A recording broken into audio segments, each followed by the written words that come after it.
Yeah, if I was like, are you talking like IRC channel? Like Yeah, exactly. One of those. Yeah, like those like weird chat rooms where we had an avatar. Yeah, you would just, you just do it all leak code. Oh, there you go, Yeah. right? Yeah. Your E is now a 3. Yep. Ugh. Ugh. Start the episode over.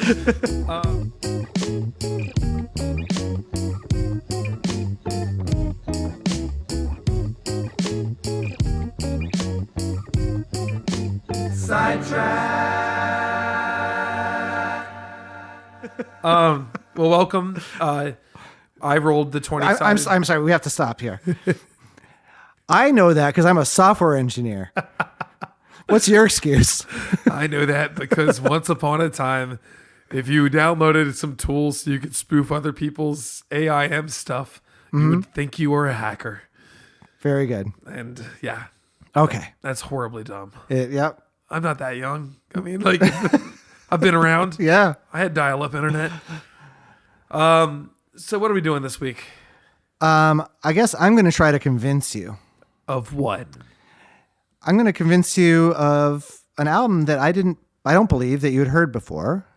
We're going to be talking about the album Discipline by the band King Crimson. Yes. I don't fancy you a big King Crimson listener. No, you're correct. Even though I know you own one of their albums. I own more than one. Okay. Does not mean I've listened to them. It means I bought them in bulk. And I was like, that's a cool thing to have. Yeah. So this is 1980s King Crimson. 81. Yep, specifically. I was -3. That's nice. That's nice. I was 9. I'm sure you had it the day it released. I did not. I'll tell you a story about getting this in a minute. Not about getting this, about getting my first King Crimson album. And so the purpose of this is we're doing an exchange. It's like a gift exchange. There's some albums I think that you might like that I'm positive just don't make it into your ears, and you're going to do the same to me. And we're going to see if my guess that you would like this or find it interesting is true. And if you don't, let's hear why not. There you go. That's all it is. Yep. And these are all going to be albums that are not on the list. And there's a lot more albums not on the list that are very good. Quite. Yeah. So I'll just give you, again, part of the reason why I thought you would like this is that you definitely are not afraid of complicated music. Not at all. And this is complicated music. The reason I don't believe you listen to this, I don't fancy you a King Crimson head. I don't fancy you really a Rush head. Any prog rock, probably not where you're going. At least original prog rock. Yeah. Right? Yeah. Like the stuff that defined it. Yeah. But you might be more of like let's say like a Mars Volta. Yeah, exactly. Kinda. Post prog. Yeah. And to the stuff that you and I listen to today, which is heavily influenced by it still. Sure. So little history on this is just, I'm not going to go through all of King Crimson because first of all, it's not even one thing.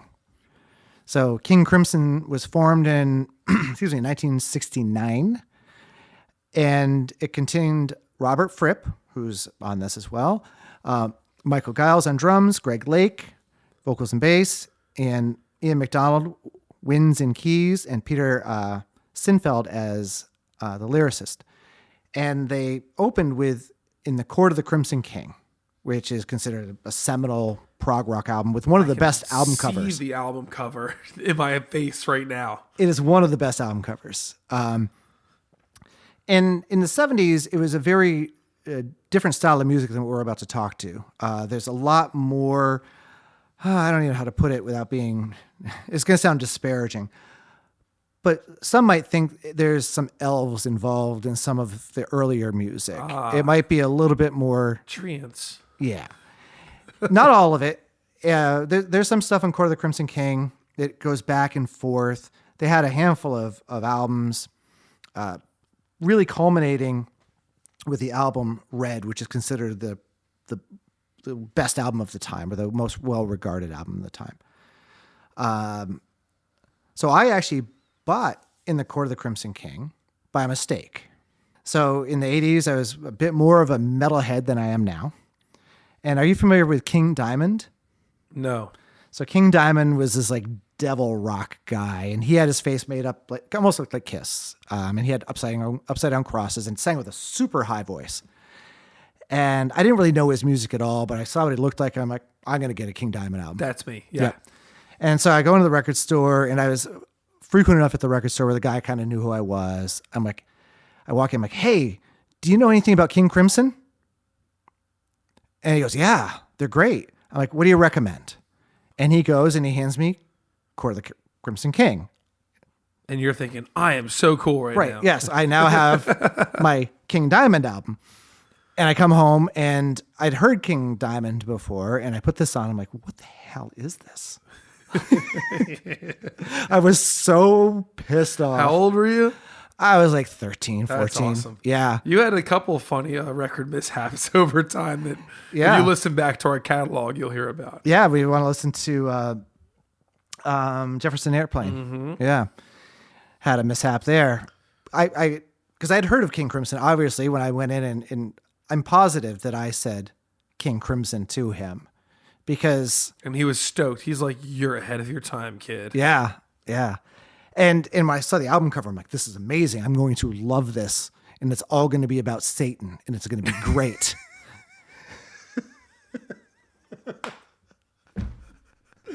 Oh my God. It's not. But it's still great. It's still great. And I do like that album quite a bit. So Fantastic. So back to King Crimson, who we're talking about. We're not talking about King Diamond. Might be worth going down a King Diamond episode. Can't wait till next spring's break. Yeah. So 1974, Fripp basically disbands the band. They go on a break. They're Ross and Rachel. Doesn't know what to do. And then 1980, Fripp and Bill Bruford sort of get back together. They start working and started a band that was actually called Discipline. And they met up with Adrian Belew, who played with Talking Heads, played with Frank Zappa, David Bowie, Tony Levin, who was legendary. The Tony Levin. Tony Levin, who's playing bass in Chapman Stick. And they basically, as I said, they work under the title Discipline. It's like, no, we're just the new King Crimson. Yeah. And they've moved away from sort of their more Court of the Crimson King vibe to a little bit more, you could say math rock in a way. Yeah, I think that's a fair description. And, there's a lot of polyrhythms and interlocking guitar parts and some odd time signatures. For sure. Gnarly harmonies. Yeah. And so that's really what it became. In the 1980s, King Crimson is really comprised of 3 albums: Discipline, Beat, and Three of a Perfect Pair. So they kind of have recreated themselves into a new image. Yep. Yet still successful. Yeah. And I believe Three of a Perfect Pair is the album that you have of theirs that I saw. I definitely have that. The yellow one with the little blue. That's awesome. Yep. And so I got it. So I actually got into this album in the late 80s. Really liked it. Kind of put it on the shelf, and it came back into my ears, I don't know, probably half a dozen years ago. And I was fortunate enough last year, Adrian Belew and Tony Levin decided they wanted to get back and redo the 80s music. And Robert Fripp's like, go for it if you want to. I just don't really feel like doing the tour. Out, yeah. So they got together with Steve Vai and Danny Carey from Tool and formed Beat. And they did the Beat tour last year. And I was fortunate enough to go with my son to see them. And it was outstanding. Yeah. Outstanding. And they just released a live recording of that tour. Oh, cool. This past I will year. listen to that. Yeah. I want to hear Danny Carey and I want to hear Steve Vai. Yeah. And we'll talk about something with Steve Vai a little bit later when we get to Frame by Frame, which is a pretty gnarly guitar part. I would say. Yeah. As we walk into this, any initial thoughts? I wasn't surprised I was going to inherit some King Crimson, as I remember you going to see Survivors of, or half the band, as one would say. Because without Fripp, it does feel like he's such a, at least in the guitar world, he's so respected. I've known the name longer than I knew what he did. Right. Yep. But then you stick a guy like Steve Vai behind it, and you're like, oh my God, this has some gravitas, Yeah. And sorry, when they first did the interview, like they're going to do this, Steve Vai was like, I'm not sure what I'm getting into. Yeah, like for him to back down or show any sense of like, uncertainty Yeah. is pretty crazy. Yeah. Because it's Steve Vai. Right. So I was not surprised to catch the album. I knew nothing about this one coming in with the exception of Frame to Frame. But that song on its own is actually kind of a jacked up anomaly, if you will. Sure. Because it doesn't sound like anything else. It sounds Not like some other stuff. But all the other stuff I could compare it to is just newer bands who I think ripped that off. Probably did. Yeah. And that's a good thing because I like all the references I think I dropped in here. Yeah. I don't know how much you listen to Tool, but on their album, their recent album, Fear Inoculum, there's a song called Chocolate Chip Trip, and which is essentially a drum solo. And if you listen to that, and then you listen to this, you'll know where that came from. I have a Tool reference written in my notes. Yeah. I think it's on the second tune. Yeah. But yeah, I'm not surprised. Yeah. And there's a lot of great stuff you can pull out. I'll mention the things that kind of stood out to me. Yeah. For those who have not seen us do last season's Convince Me's, we don't do this like we typically do, where you go song by song. We're going to kind of do our highlights, lowlights if we have any. Yeah. And hammer out the verdict. Yeah. Are we taking a break? Let's take a break. We do that in this? All right, good. Backwards Weeds Podcast is brought to you by Primeape.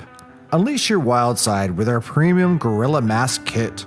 Whether it's for a costume party, a fun night, or just some cheeky monkey business, Primeape has got you covered, because sometimes going a little primal is just what you need. And also by the Invisible Umbrella. Tired of lugging around a bulky umbrella? The Invisible Umbrella offers complete rain protection without the hassle. It's so light that you'll forget it's even there, because it's just a clear plastic bag. And now, let's dive back into Backwards Beats. And that's pretty much why I only brush my teeth with things that are really, really soft at this point. Yeah, you really, when your teeth start to feel like mushrooms, it's a lot. It's the worst in the dirt. And the way they absorb water. It's crazy because you start smiling, all of a sudden, you have like big horse teeth. And mouth crying. Yeah. Ugh, no one likes that. No. All right. So it's only a 7-song album. That's correct. Which I appreciated. I swore after handing you the double album from LTJ Bookham last time, you were going to come back at me. So thank you. Yeah, that almost didn't happen. I'm aware, but I think for the sake of content production in the holidays, you made a fine choice, my friend. And I think the whole album sits just under 40 minutes. Yep. So it's funny, for 7 songs, it's actually not a short listen. No, there's a lot of information packed into these 7 songs. And the back half of this album gets lengthy. There's 8-minute, 10-minute features. But it really does move. Overall, as a piece, I think it's cohesive, which I like. This is one of the marks I'm always looking at is, does the album sound like it's all one piece? Yes. That does not mean that the songs all sound the same or repetitive. That actually gets you negative points, right? Yeah. There's this kind of careful balance where you want it to sound like one work without feeling like you're just hearing the same crap over and over again. Yep. This album checks both of those boxes for me out of the gate. They do a really good job of sounding like themselves, which I knew very little about. Opens up on song 1, Elephant Talk. Elephant Talk. This is awesome. Elephant Talk, my first reaction, and you're going to get a lot of my reactions based upon artists that I grew up with. Sure. The first thing that I thought within 30 seconds of this song, maybe less, was, this reminds me of Incubus Science. Yeah. There's a couple of elements here that really hit. First, there's the vocal presentation. And if you listen to Brandon Boyd back on the Incubus Science album, which I relish, I think it's a fantastic album. It is a great album. Just kind of like it's kind of oddly yelled, spoken at times. There's a great attack and inflection on some of the words. There's fun scattered messaging. He's exploring neat rhythmic patterns in his vocals. Hooray. 2, there's insane guitar playing. And he's singing while playing it. Well, he's like it's bonkers. There's insane guitar playing. It's almost always like arpeggiated patterns, it feels like, or at least some sort of funky ostinato that just loops over and over again. Yep. It seems to be a theme throughout the course of this entire album. And they like to do it over two guitars. They like to have like it's counterpoint. It is counterpoint, but if it is counterpoint, it's the least conventional chords where they hit and create. Yes. Yeah. That's funny because I didn't want to use the word because I don't feel like it's the truest form of counterpoint. But there's relationships. These aren't just two totally different guitar parts playing, but they're always playing the same rhythm. It's almost always like right, like looking, like hearing data. Yeah, exactly. So you'll either get straight 16th and 32nd note combinations, or you'll get some stuff that has some triplets in it. Yeah. Really complicated stuff for those who are already spaced out on what I'm saying. And weird chords. And so both of those give you Mike Enzinger vibes, a la Incubus. Yeah. The third piece is big open sounding hand drummy stuff going on, which whether it's played by the kit drummer, this one isn't. This one's obviously overdubbed as there's a kit. Yeah. But how it's performed live reminds me of that djembe that was very prevalent on Incubus' Science. Yeah. So all of this felt like that to me. And Bill Bruford did have a whole Rototom kit too, which fits into that. Imagine it's one of those, half Neopert looking kits. Like, so that's the first thing that struck me. I thought it was kind of a really eye-opening way to enter the album. If you don't know what you're getting into, you probably still don't by the end of this song. Yeah. And sorry, in that opening lick, that's the Chapman Stick. Yeah, so I was going to say there's this other interesting element, which I'll mention a little bit. But the Chapman Stick, which in this case is playing the bass part, but it's a tapped instrument. Right. It can be played multiple ways, but it's generally tapped, and you slide on it a lot too. Yeah. So it sounds just like an absolute maniac fretless bass with a little bit of a different timbre to it. And so it's creating a lot of texture against kind of these rigid guitar parts. Yeah. It's really quite the listen. Yeah. It's exciting. And one of my favorite parts is the elephant sound that they make with the guitar. They do. Man, there's some great guitar tones in here. Yeah. No, it's a really neat opening piece. One thing that's really cool, having seen them do this song and a few others off of this album, obviously, is watching it with my son. He's like, "Oh, they can do all of this live." I'm like, "Yes, they can." Which is horribly impressive. Yeah. The accuracy this takes Yeah. is really, really something. And Adrian Belew on stage, he's got a stage presence. He's goofing around most of the time. Like, he's not concentrating in doing this. This is not You gotta love hard. that. Yeah. It's very Primus. Yeah. And thinking about that Adrian Belew is the, we'll say lesser guitar player, right? He's still a freak. yeah, phenomenal. He's still a freak. Yeah. No, it's one of these intros that leaves you going, all right, I don't know what I'm getting into. Except I did, because song 2 is frame by frame. Yeah. Which this one, the first thing that strikes me is this is a cool mix meter. I think it's like a 7 verse with a 4 chorus thing going on. It's worse than that, my friend. See, I didn't dive too hard into this because I figured this is written on your arm somewhere. So the beginning is this relentless, that arpeggiated part. Yep. And that was the thing that Steve Vai was freaking out about. And eventually he couldn't really play it. He couldn't play it and sustain it because it's relentless. And Robert Fripp's like, just play something else. And so live, when Steve Vai does it, he plays something which is, if you didn't know what this was, you'd be like, oh my God, what am I hearing? Because what Steve Vai is playing is still insane. But when you know this, is like, but it's not the part. It's not the part. Steve does do it sometimes. He just can't do it he can't sustain it. I think he says, he did have a shoulder injury or something. But anyway, so you have that relentless thing. But what you have is the main rhythm is one guitar part. They're the same guitar part, except that one of them is playing in 7. The only one's playing in 4. Got it. And so the one who's playing in 4 is just a truncated version of the 7, and they just meet up when they meet up at 32 Yeah. or something like that. Or 35. No, there is at some point in time 7 and 4 are divisible by each other. Yes. It's probably at 56. Probably not even there. Yeah, they definitely match It's a up. wild feeling though. Like it just you never quite get your footing until you do. Right. But it doesn't matter because you have this backbeat that's going on with the drums and this slow melodic, vocal part. Yep. That he's singing over this nonsense. This pulled out the Tool for me. Tool was 100% pulled from here. It felt Maynard-esque. And also the Chapman Stick's even bigger here than it is an Elephant Man. Yeah. Or an Elephant Talk. Yeah. Elephant Man. It's really pronounced. If you're wondering, listen to where the bass player should be. Yeah. You're going to hear some stuff that's very experimental. Not like anything you get nowadays. No, but it grooves though. No, all of this grooves. There's not a single song that doesn't feel good. I will say this song moves with the energy of Elephant Talk. Yeah. They're consistent within each other. Mainly, it's these kind of two guitar parts really destroying the upper register. Mm-hmm. A really funky bass line, a pretty good backbeat. This vocal presentation, however, is entirely different. Yeah. And some fantastic vocal harmonies going on. Well, these harmonies are really, really trying. Yeah. Also pulled some Tool from that because they're modular fourths. Are they fourths that are moving think down they're through the fourths, scale? Yeah. Really, really neat.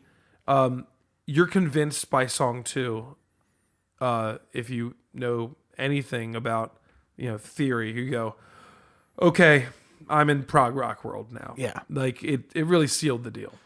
But the thing that really stands out to me about this song, well, actually this whole album, is everything you're saying sounds completely inaccessible, and I don't believe this is inaccessible. There's stuff on here that may be inaccessible, but there's in this album. But this song is just a grooving frame by frame. So for me, like it's I'd say this is accessible, but you have to be looking for it. Yeah. And I don't know that it's a lot of people's cup of tea. It's certainly mine. Like Yeah. I'm into this. Yeah. It doesn't force you to count. Everything grooves.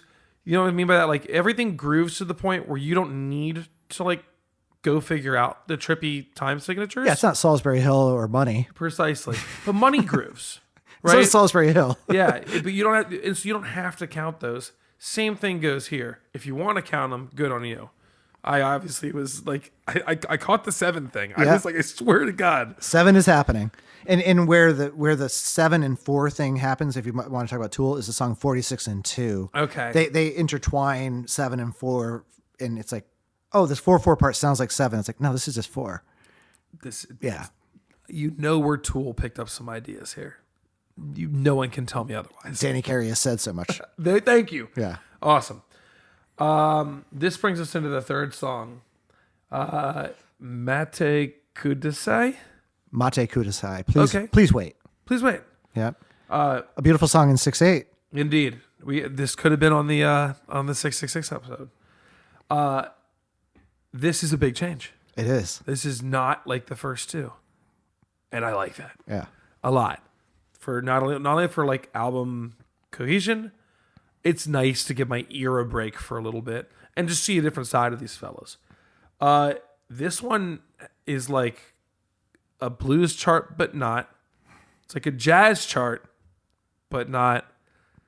It has like these little bits of like what would be like a Steely Dan type of vibe to them. It's kind of like In that bass, in sort of the bass groove. soft rock in the best way. There's a kind of like a shuffle to it, but everybody is like way too hip. Mm-hmm. Everybody can play their asses off. Even the effects they're using are like a little cheese ball, and I think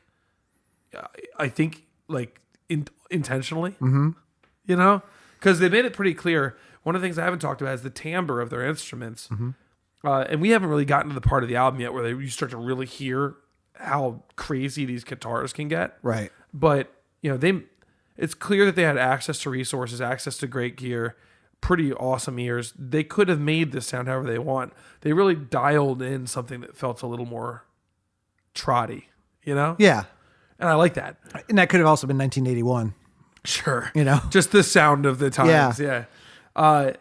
This one right here, I think my favorite part of the song though is during the choruses. Mm-hmm. It's just like simple, like 1 to minor 2 change.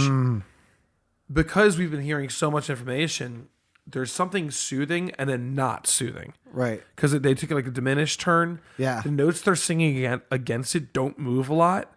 They're keeping you on edge. You never really quite get comfortable in this tune. Except for, she waits in a chair. There's a big angular drop. Well, you feel that one. Yeah. And There's definitely a flat 5 in there somewhere. Yeah. It's such a cool tune. Yeah. And it's a groove. This to me was like holding my breath during like the action scenes. Yep. And resolution Yeah. after listening to the first two. Yeah. Yeah. I think that the slidey guitar, all the glissandos happening, Yeah.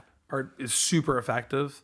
It creates mood inside of the song. Yeah. I said Fripp's guitar on that one created, but it could have been either. Mm-hmm. And then there's a really nice volume pedal guitar work towards the end. Mm-hmm. Really big swells with some good, like, it's not even distortions. It's either like fuzz drive, it breaks up really violently, but then like it's put back to bed. Yeah. And he's basically just doing the vocal part. It's so cool. Yeah. This is my favorite song on the album. This is Should be no surprise to you. Yeah. It's mine too. It's so damn good. Yeah.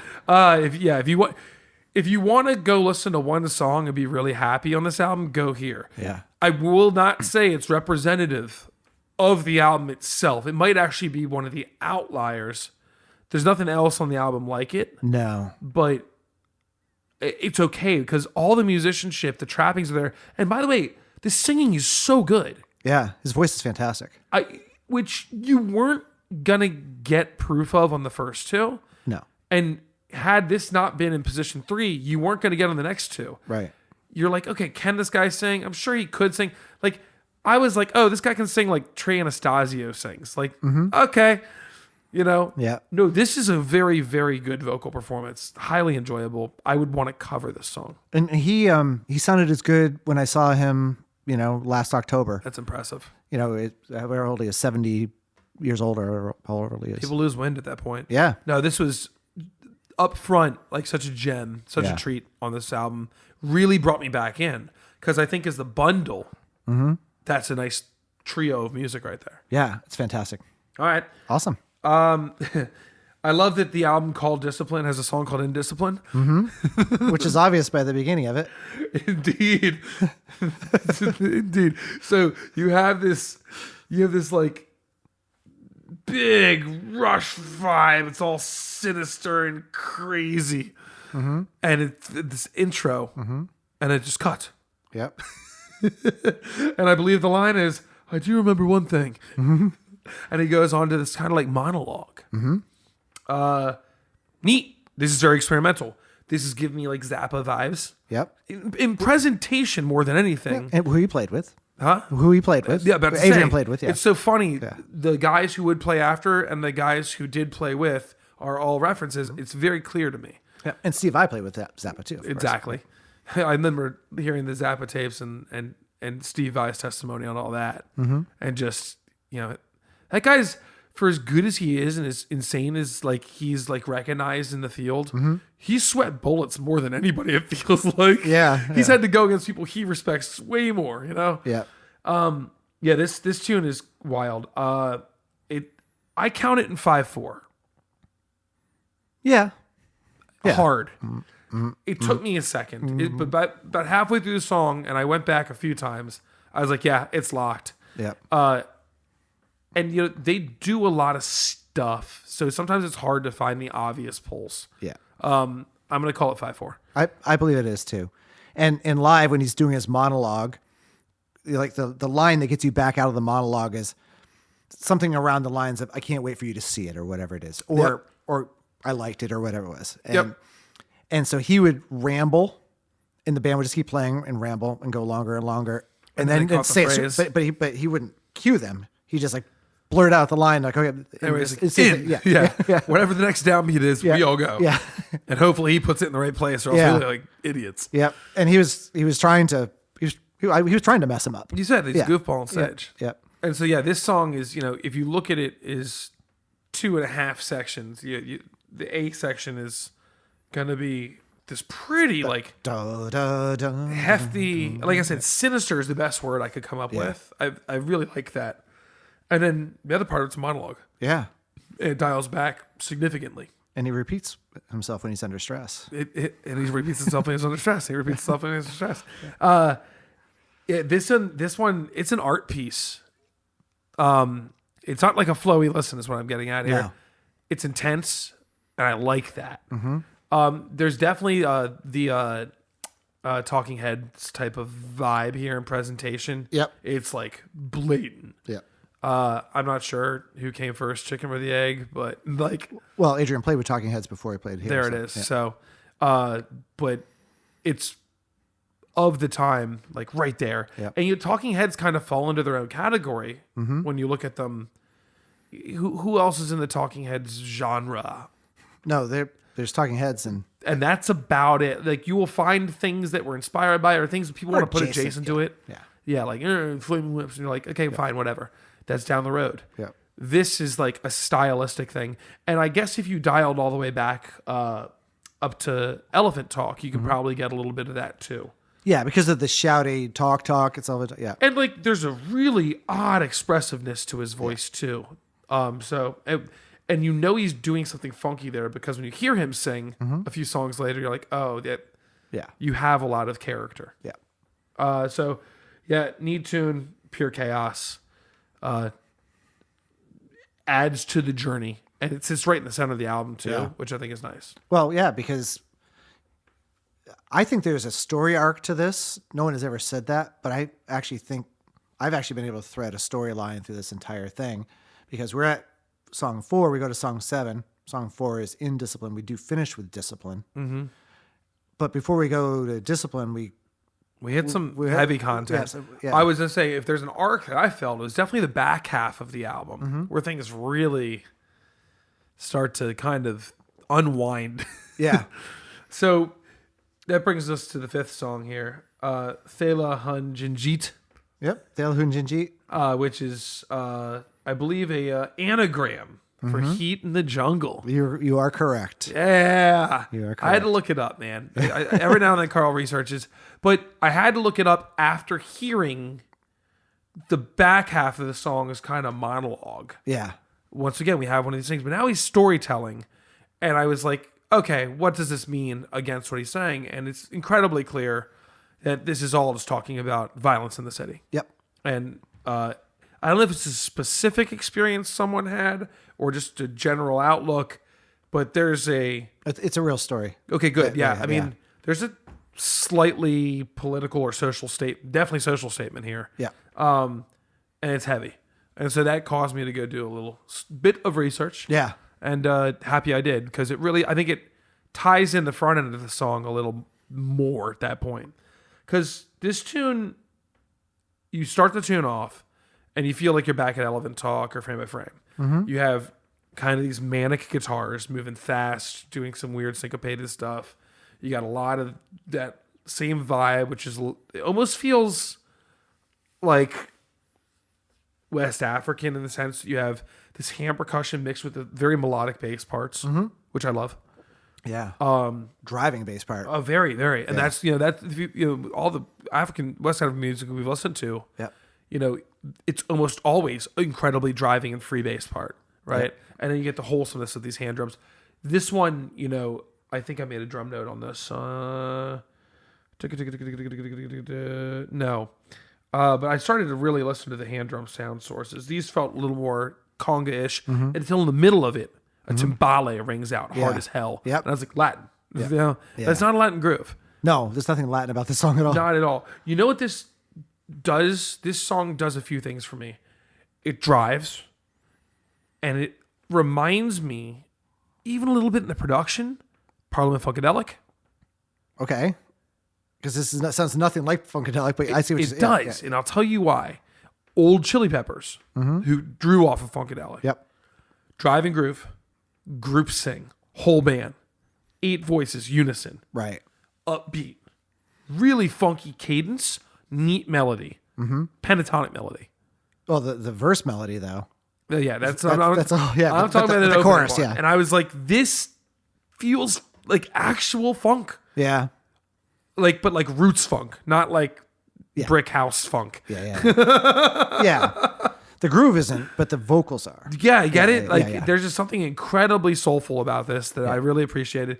And I like it because for me, it distinguishes it from kind of some of the other more experimental guitar, proggy sounding stuff. Yeah. Other things here that struck me was the So kind of like the way that it turns into a noise track. It's not a short song, right? 6.5 minutes. 6.5, yep. And it takes about half of the song, maybe up to the 4-minute point even, for him to start telling the story. Yeah. So it's a slow burn. Yep. Yeah, I like I'm not even sure what effect that they're putting on the guitar chords there. There's a chorus on it for sure. But it's very thin. It felt like a phaser. Maybe. It was used on a really quick sweep with some sort of stacking or chorus. I agree. Yeah, that one jutted out to me. It felt like one of those old Dan Electro pedals. Like it almost felt cheap. Yeah. But like in the best way. Yeah. Yeah. A little detuney. Yeah, and I almost thought because the anagram here kind of sounds like maybe Hun sounding, right? Because like actually it has the word Hun in it. Yep. I'm not sure if they were trying to go for a bit of an Asian flavored, like a Chinese sort of flavored tone with that. Interesting. The song doesn't sound anything like it sounds. at all. It sounds like a chaotic city It does. by the end. But it could be Chinatown. Yeah. Yeah. No, I mean, this is a very interesting tune because this one reinforces what we heard earlier during Indiscipline, where you start to hear a little more of the art side of this rather than the groove side of this. Yeah. Yeah. Fair statement? Yeah. Yeah. So now you're like, right when no, that's a lie. There's not a point in this album yet I've sat and felt like I know what's going on. No, because the next thing, Keep steering.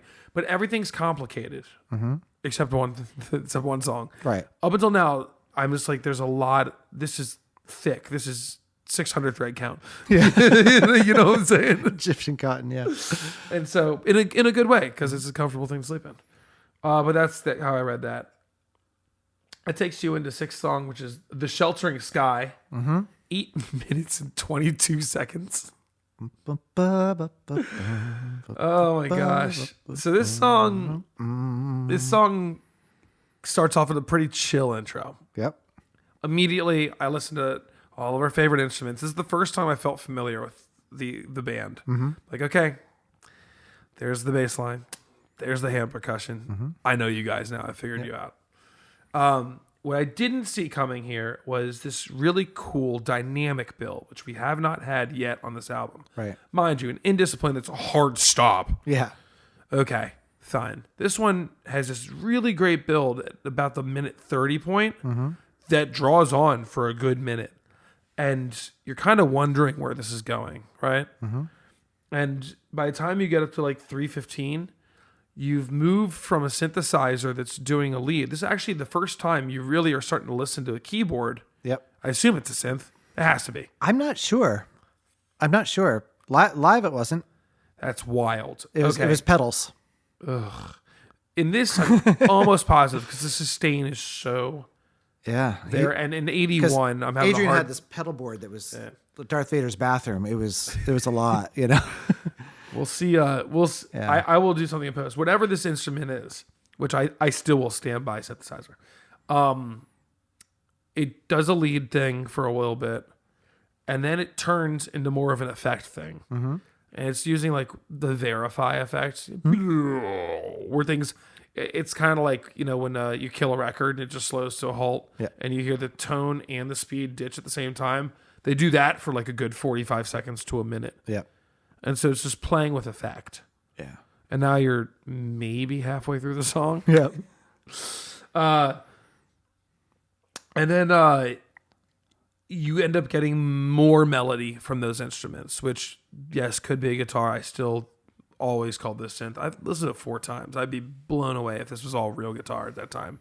But who knows? They have the toys. I thought it was a synth, and then I saw him play live without a synth, and I'm like, I'm not sure how that happened. Understood. But there's also something different live for this one, because what I saw, the back half of this, they let it be Steve's song. Like, okay. we have Steve Vai on stage. Let's let Steve. May as well let Steve be Steve. Yeah, so it was fairly So it could different. have been. Who knows? Yeah. The backing of whatever this solo instrument is doing, though, is meditative and really pretty. And I really like it. It's a moment of control for them, restraint, which they have not shown much of. A lot of restraint, actually. And that's probably my sole piece of feedback about the album that's critical is, I understand you're making an album, so like go ham. Mm-hmm. You will fatigue your listeners, even the biggest dorks. I'm not the biggest dork, but I mean, I rank top 10%, and it's a chewy listen. I think that's one of the reasons I loved Mate Kudasai as much as I did. It was just a nice chance to breathe. Yeah. Here, you really get some chance there. It's a little long and boring in that sense, 8.5 minutes. Yeah. But I appreciate the instrumentation. I also think with some of the synth, because you can't tell me there's no synthesizer in it. I think that there's some cool opportunities here. And if I had to put a musical reference to it, I bet Daft Punk pulled from this. Just a scotch. I can see that. I bet they were influenced. Yeah. Or something that influenced their influencer. Sure. But there was some cool experimental stuff going on here. I don't know that I fully appreciate this song as much. If I listen to this album 20 more times, this actually might just keep rising in ranks for me. This one is a grower, not a shower for me too. When I first heard it, I would like get on with it. Yeah. Now I do really appreciate it. It's still not my favorite. It's a 3-part song. Yeah. And that's what I think I like about it, is it actually kind of moves through movements. Yeah. And the final one is my favorite. Which brings us to the final song, 7, Discipline. Which is very disciplined. Like to hear it. So I'll just say this. Here's where I get an arc. Okay. How so? So you talked about the political content in Thela Hun Ginjeet. I think we start with political context in Elephant Talk, or some sort of discourse which is not non-discordant, right? Fair. Whether that's a politician or someone of some sort of celebrity who's going through that. And then you move into frame by frame, which is like the daily life of someone who is in the spotlight, who is under scrutiny, who's dealing with all this stuff. I'm going to say, I'll buy that. Right? Who then is so self-absorbed with their work that she waits in a chair. Please wait, Mate Kudasai. I don't know if this is true. I'm totally making this up. That's fine. I like fanfic. Then the trappings of everything that goes on with any sort of fame or things like that leads you into indiscipline. Because he's like, every time I look at it, do I still like it? Right? I'm not sure what he's looking at. Well, I mean, there was insinuations all over that song. Yes, yeah. He's going through that from the insanity of indiscipline. He's now out walking the city, the violent city, through Thela Hun Ginjeet. Right? Well, there's rumblings on Wiki and some other sources that it could be a she. Yes. And she may or may not have been molested. And that was the story they're speaking of. So talk about falling from a place of grace where you feel untouchable to, right, being incredibly vulnerable. Right. On, kind of the low street per se, right? Yeah. Where now you are in the sheltering sky, which is like your healing period. You're trying to get through this, and that's why it's messy. Well, the implication could also be the shelter in the sky. Yeah. Going back to the safe place, right? Yeah. Yep. And then finally you realize, okay, through all of the cacophony and everything that's been going on with this life, what I need is structure. I need discipline. Discipline. Yeah. And the song couldn't be any more structured. Well, that's what I was going to say is, so, I mean, first of all, Discipline is an instrumental. Yeah. And it has this ostinato that just hammers away. 2 guitars that are just going to play kind of our faux counterpoint. Interlocking. Yeah, parts. interlocking is a better way than counterpoint in my person, especially in this one. Yeah. Because it's not like they're like chord comping each other. They're just harmonizing at times that I think are fun. Yeah. Yes, harmony is chords. Yeah. But it traditional counterpoint, nay. Here, it almost feels like a synthesizer, but not in the tonal sense, but in the programming, like on a click, a pretty clean presentation where it's just going to oscillate up and down whatever chord you're holding, right? Yeah. And yes, disciplined indeed. This tune right here, because it brings me all the joy, reminds me of our favorite band, Snarky Puppy.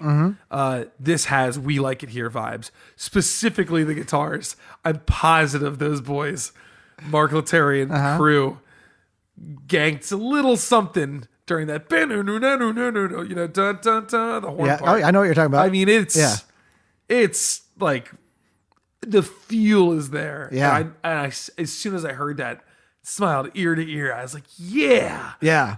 The only difference is, Robert Fripp, who like wears like a vest and a tie, is a little bit more, it's a more conservative performance than what you get in Snarky Puppy, but I yes, completely agree with that. You've got a lot of the trappings of the Snarky Puppy stuff. So you have that those crazy ostinatos with kind of these patterns that just keep moving, over and over. And then the hand drums, once again, it just feels like that.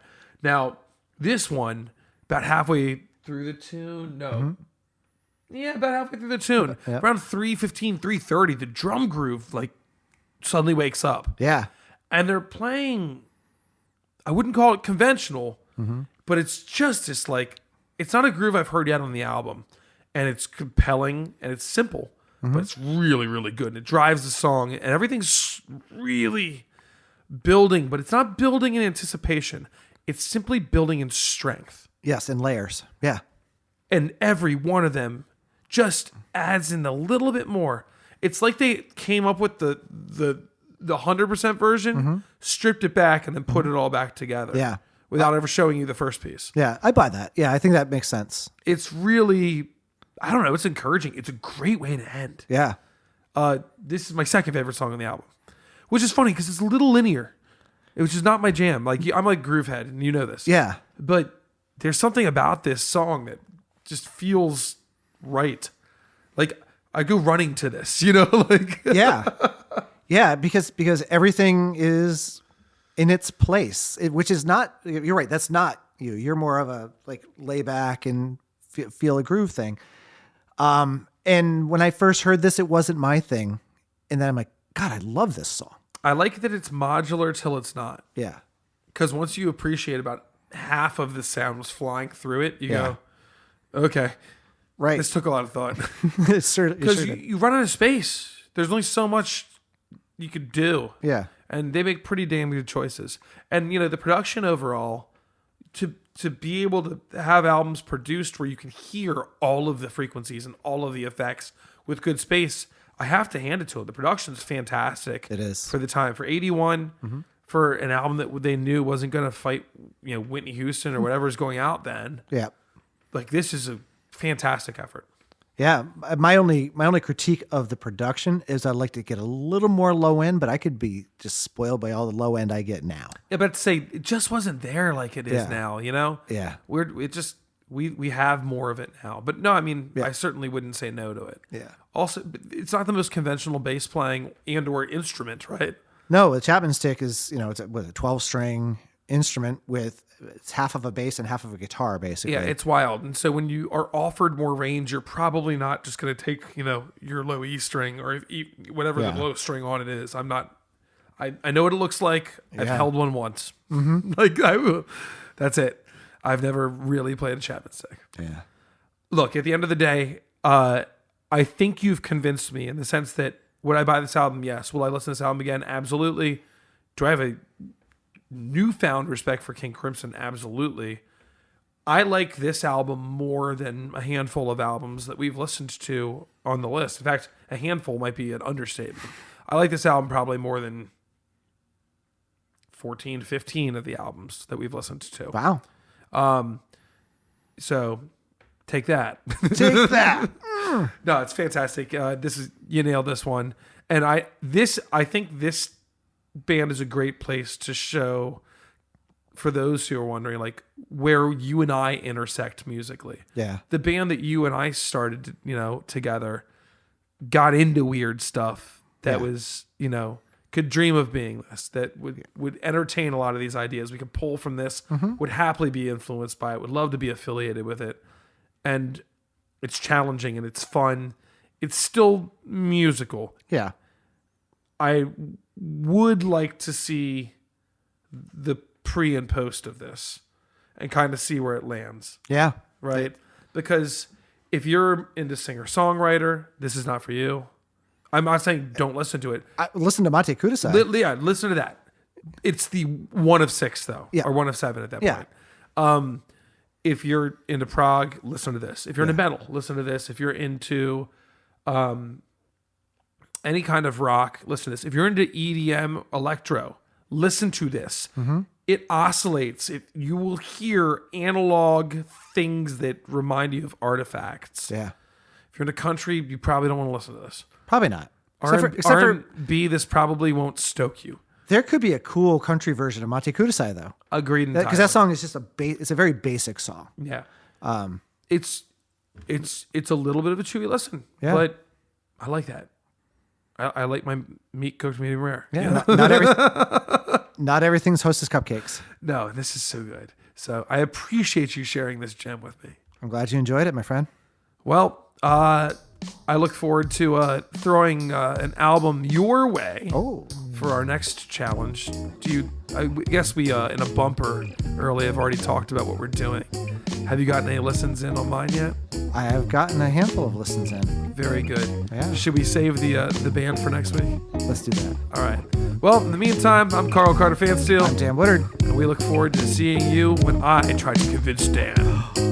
Bye. Backward Speeds Podcast is a Tuna Wood production recorded live at Thought Shack Studios in Halethorpe, Maryland. If you enjoyed the show, make sure to subscribe and leave us a review on Apple Podcasts, Spotify, or wherever you get your podcasts. You can find us at Backward Speeds Podcast on most platforms. Share the love, and we'll see you next week for another deep dive into the next album on Rolling Stone Magazine's Top 500 list. Until then, salt your melons.